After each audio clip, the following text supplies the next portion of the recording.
بسم الله الرحمن الرحيم. السلام عليكم ورحمة الله وبركاته.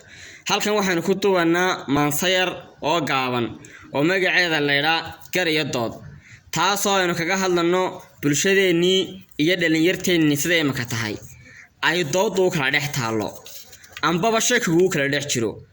inamadii haddaad ku tirada maxaad u guursan weydeen hablihiinan waxay kooranayaan hablo waa kuwe ma hablaa jira habli wanaagsan way dhamaadeen maxaan guursanaa habli sidoo kale waxa oranaya ma inama reeraysan kara inamadan xilma qaadi karaan waanu iska joogeynaa.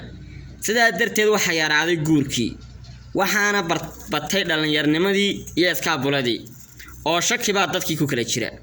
dib kalena ma jirta meeshii waa shakiga dadkii soo kala dhex galay oo gulu ayuun buu canaananayaa. marka maansadeennani intaasay ka hadlaysaa waxaana la yiraahdaa Gariyo Dood. aan ku bilaabo bulshadii geer baa ku jira dadkii way iskaran layiin Gariyo Dood baa ka taagan guruubka kale intaa uu gareefayaa.